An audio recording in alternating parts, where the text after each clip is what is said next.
Amid the chaos of a bustling mall, a child's frantic cries echoed, lost among the sea of hurried strangers.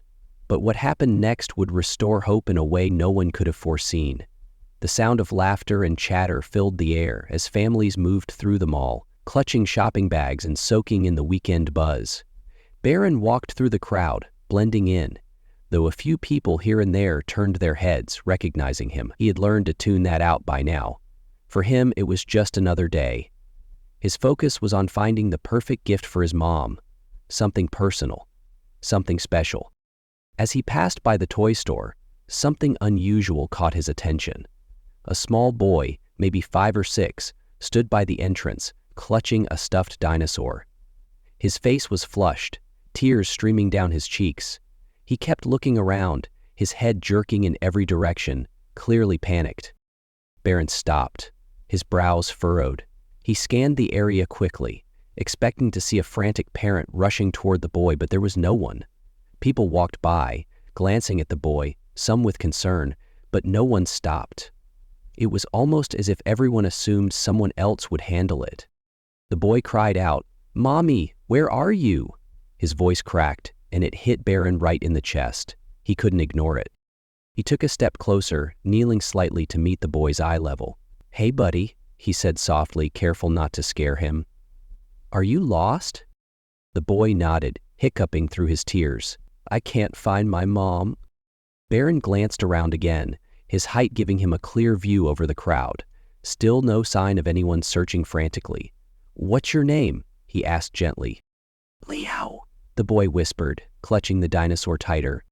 "Leo, don't worry, we'll find her. Do you remember where you saw her last?" Barron's voice was calm, but inside, he felt a growing urgency. He knew what it felt like to be lost, even if not in the same way. Leo shook his head. "She said to wait by the fountain, but I saw the toys, and His words trailed off as fresh tears started to spill. Barron nodded, understanding the boy's fear and guilt. "It's okay. You're safe now. We'll figure this out together." He stood, gently taking Leo's hand.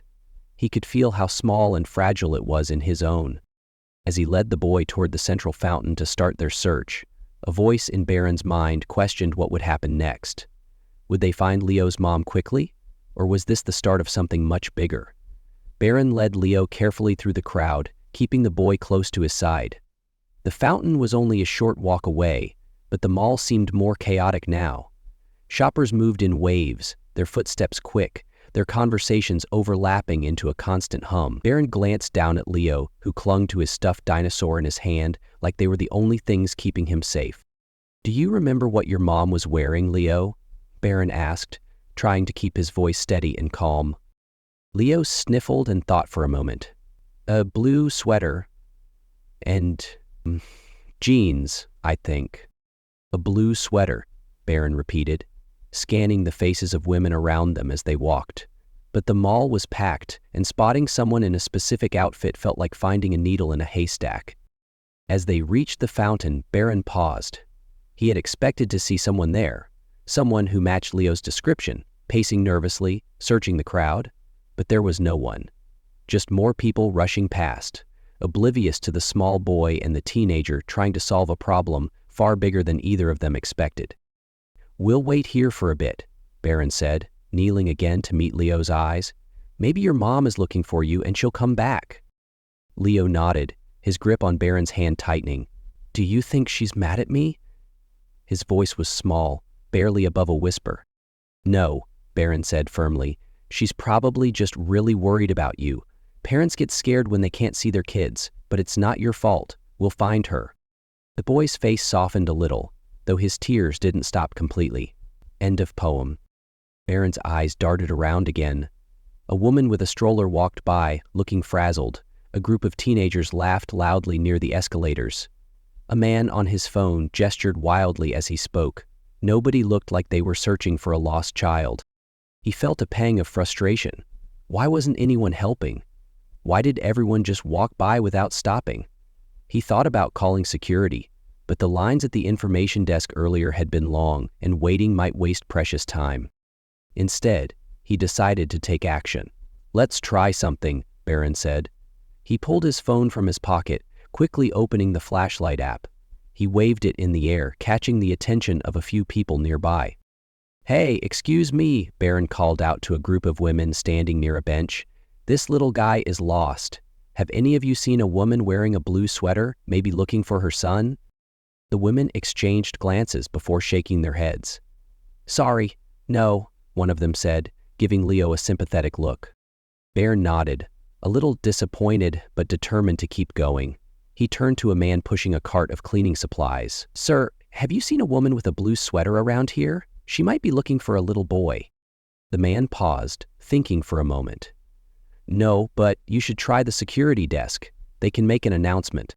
"Thank you," Barron said, though he knew he wasn't ready to rely on that just yet. Leo's mom could be anywhere, and making an announcement might take time they didn't have. As they started walking again, Leo tugged on Barron's hand. "I think I saw her go that way," he said, pointing toward the food court. "You're sure?" Barron asked, his eyes following the direction of Leo's finger. "I think so," Leo said hesitantly, "but I don't know." Barron hesitated. The food court was crowded, noisy, and overwhelming. But if there was even a chance Leo's mom could be there, they had to try. "All right, let's check it out." The closer they got to the food court, the more nervous Barron felt. What if they were going the wrong way? What if they walked right past her? He tried not to let his doubt show as he guided Leo through the maze of tables and people. "Excuse me," Barron said again and again, stopping anyone who looked like they might have seen something. "A woman with a blue sweater. Have you seen her? She's looking for her son." Most people shook their heads. A few offered to keep an eye out, which gave Barron a small glimmer of hope. But time was passing, and Leo was getting more anxious. Barron caught sight of a woman sitting alone at a table, her face buried in her hands. For a split second, his heart leapt. Could it be her? He approached cautiously, but as she lifted her head, he saw she wasn't wearing a blue sweater. She wasn't the one. "Barry," Theo's voice quavered. "What if we don't find her?" Barron stopped and crouched down again.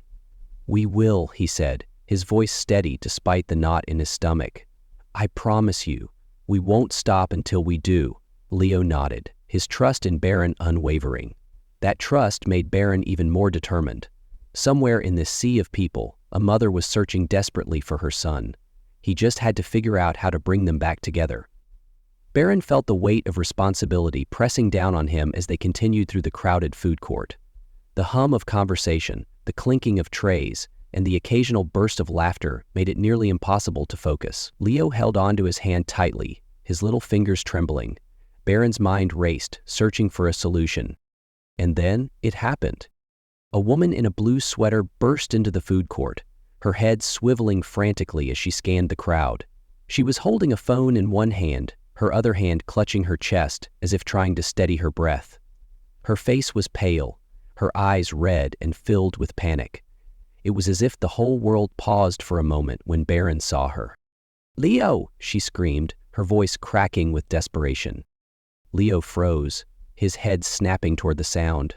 "Mommy?" he whispered, his eyes wide with disbelief. Barron felt a rush of relief as he gently let go of Leo's hand. "Go," he said softly. Leo didn't need to be told twice. He let out a sob and bolted across the food court. The moment his mother saw him, her face crumpled, and she dropped her phone, rushing to meet him. When they collided, she sank to her knees, wrapping her arms around him so tightly it was as if she was afraid he'd disappear again. "I'm so sorry, Mommy," Leo cried into her shoulder, clutching her as if she was his lifeline. "I didn't mean to leave. I just wanted to see the toys." His mother shook her head, her tears falling freely now. No, baby, it's okay. I thought I lost you. I was so scared." Barron stood a few feet away, his heart swelling as he watched the reunion. He felt a strange mix of emotions, relief, joy, and even a bit of sadness.